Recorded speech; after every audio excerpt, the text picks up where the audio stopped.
Red light, go. Boom. This is actually kind of funny. Think about that. You see red light and that means go. But in every other social situation, red light means stop. So actually, me and Jake, we decided that we're going to introduce a new thing in the video world. I want green lights on cameras. That's a good idea. Are you in on that? I'm in. Ladies and gentlemen. Oops, sorry about that. Hey, it's his first time. He's not used to this. It's first time. What, you don't know mayonnaise? I don't know, he just hit me in the head with a camera. Oh, that's what everyone knows. Hey, Anyway, we're here right now, UFC Fan Expo Boston 2010. I got Jake Ellenburger here. Jake, how is the Expo treating you? How is your newfound fame treating you? Are you handling it okay? Your hair looks fantastic. Hey, thank you. I'm doing okay. It's fun. It's great to be out here. You know, it's a lot of people. It's a little, a little meet and greet here, but it's good though. It's fun. Is it hard at all? Like, because I know, like today I'm tired. You know, it's been a long weekend, but I still got to turn it on. You, however, have to go 1,000 times more than I do because I'm signing like 500 autographs. You're probably at like 1,000, 2,000. Yeah. 600 maybe. So I mean, is it weird adapting to like this newfound fame and having people coming up and grabbing you and wanting your picture and saying, "Oh my God, I love you. Oh my God, my daughter's 18." You know. Yeah, it's kind of weird. I mean, it's still a little new to me. I don't think I'm a celebrity. You know, I just like to fight. So I got the easy job. I just fight. But the hard job is to talk to people and do that kind of stuff. The fight's the easy part. Yeah. Now, are you with the same mindset that the training and everything, that's the hard part, and the fight itself, that's when you finally get to enjoy it and the good times? I always hear people like, "Man, fight, that's easy. Fight night, cakewalk." It's the training that's a pain in the ass. Yeah, I agree though. The training's a lot tougher usually than the fight. The fight's like, we just go out there and do the fight, but the 9, 10, whatever, how many weeks leading up to that's the sucky part. Right. Okay. Now, speaking of fight night, I think we have a little UFC event happening tonight. I think so. Tiny one. No big deal. Okay. Anyway, I think so. I woke up here and then this got built around me, so I have no idea what's going on. I got you. So let's touch on, obviously you have an extensive wrestling background. I know your heart's with wrestling, correct? Kinda, sorta? Really. Yeah, I've done a little bit of wrestling, but... You're over it? Yeah. So let's go Kenny Florian, Gray Maynard. How do you see that fight going out? The winner of that fight gets the title shot against the winner of BJ versus Frankie Edgar. Yeah, I'm looking forward to that fight. You know, I think Gray and Kenny's going to be a good fight. I couldn't even tell you what's going to happen. I think Kenny's going to have the advantage on the feet, but they're both going to come ready. They're both looking for that title shot. So someone's going to probably die, and someone's going to someone's going to have their arm raised. But first death ever. Jake Ellenburger's calling it first death ever. So we spoke to Frank Trigg earlier, and he mentioned now with Kenny on his back, he's very dangerous with elbows, from the bottom, and that's going to change Gray's style because he's going to have to keep his head up. Now, as a wrestler, how would you? Because Gray's a wrestler as well. How would you try to work around Kenny's elbows? You know what? For me personally, I would try to stay away from the leg attacks, work a lot more upper body, clinching and body lock, stuff like that if I was Gray. But, Kenny's well-rounded, he's been fighting for a long time. He's fought a lot of top competition, so, I think he's going to be ready for no matter what Gray does. So you're picking? I'm going to go with Kenny. Whoa, you're going against wrestling. They might kick you out of the fraternity. I'm going to have to go with All right, so now we got Randy Couture, James Toney. Everyone's talking about it. MMA versus boxing. James Toney's coming in here running his mouth. Randy Couture is being very modest, not really. He's James Toney. They had a show on the Spike, and he hits things, punches them. He wears a lot of diamonds. Okay, yeah. That guy. So anyway, I guess he boxed a couple times in his day. So we have James Toney against Randy Couture. Me personally, I don't make predictions, but I don't think that fight should go more than 3 minutes. No, I don't. I'll be surprised if it does.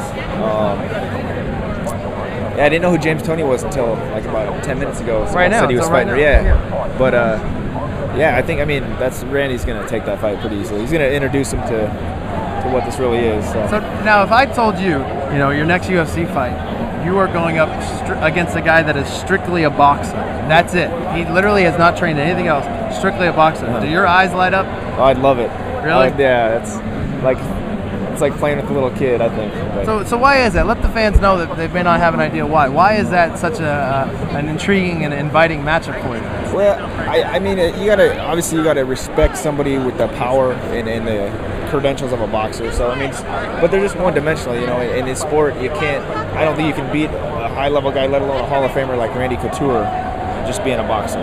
So I mean, I would enjoy fighting just a straight boxer because anywhere else the fight goes, he's going to be lost. So as long as you don't get caught with that big punch, you're fine. Yeah, that's the danger too. Every fight starts on his feet, so there's always that slim possibility with 4-ounce gloves that he could slip something in. But once you get past that first barrage, I think Randy's pretty much got this in the bag. Absolutely. I think the longer the fight goes too, the better it's going to go into Randy's hands. After the first round, James is going to get a little tired. Like, man, all this wrestling and grappling crap. That's not fun. It might be a little different story in the second and third round, I think, because Randy's been in there. He's been in 5-round fights. He's been doing it for longer than I've been alive. So it's.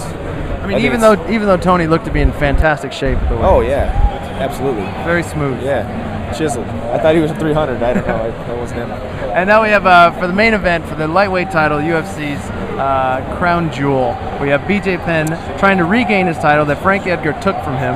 A lot of people say that BJ didn't lose that fight, and Frankie Edgar's really not getting the respect. I think this is the fight where Frankie needs to if he wants to get that respect back and actually feel like a champion, he needs to beat BJ again. How do you see this fight playing out? One thing though I do give to Edgar is you can't have a lot of respect for people when you fight him. I mean, obviously a guy like BJ, you respect him in the sense of what he's done, but when you fight, you got to throw that out the window and just fight. And I think it's going to be a good fight again. I think it could go either way. It's going to be a lot of the similar Frankie Edgar we saw in the first fight, but I think BJ's, he's a lot more focused, and I think he's pissed too, so he's going to take it personal. Yeah, that's what we've been hearing, is that the most dangerous BJ Penn is a very motivated BJ Penn, and he's obviously very motivated for this fight. And Frank Trigg also brought up the fact that BJ, after a loss, is scared. Absolutely. He comes out and it whoops you. Like, maybe you feel the same way. He said that he would rather fight BJ if he's on a 5-fight winning streak than after he just lost. I agree. I think you're going to see a different BJ Penn tonight. You're going to see it in his eyes. So I don't want to see a different Jake. I want to see the same Jake. When can we see the same Jake back in that kind of octagon? I'm not sure, actually. Hopefully soon. Maybe tonight, maybe tomorrow. I don't know. Are you going to hop in there? Yeah, I might jump in there. We'll see. We'll see what happens. But I should know soon, though. Because they want you. The fans want you back. You're now an international sex symbol. You're a heartthrob. Heartthrob. I'm like. We checked on Twitter. Second best looking guy in MMA. Number 2. Number 1, I thought. Okay, number 2. I got you. I'm sorry. Come on. So we want to thank. I'll take that second. Jake, we want to thank you for stopping by. I hope you're enjoying the expo. I know you got a bunch more autographs to sign. You got a bunch more booths that you got to stop by. Anything you want to plug or shout out, it's all yours. You got a Twitter, you got a Facebook, you got a MySpace, you got a live journal. Do you have a blog? Do you have a Match.com profile, Friendster, anything else? Well, I heard, just really quick, I heard Mayhem's fighting in Dream. Is that right? He is. You know who he's fighting? Sakuraba. Crazy, right? Oh, God, I love that matchup. That's insane. He's a crazy cat. I might start crying. I know. Because you have one of my best friends on the planet in Sakuraba. Mayhem. Sorry. One of my best friends on the planet in Mayhem. Then you have the living icon himself, Sakuraba. And this is the first time on record that I will ever be rooting against Sakuraba. Ever. I mean, me too. And it's going to be sad to see Sakuraba get his face bashed in and choked out. I know. You know what? But you've trained with Mayhem, yeah. right? Up at Rain with Mark Munoz? Yeah. Absolutely. I'm a big fan of Mayhem. He's a big fan of you. I'm a big fan of Mayhem. Big fan of you. He's hilarious. He's a big fan of you. I'm a big fan of you. Thanks, man. You're a big fan of Mayhem, man. I'm a fan of you too, man. Hey, bringing people together. TapouT Radio, UFC Fan Expo 2010, Boston, Massachusetts. Look for this guy to be fighting again very soon, and also look for him to be running in the cage tonight. Somehow he's bum rushing the show. So be ready. Jake Ellenburger, you're the man. Thanks, bro.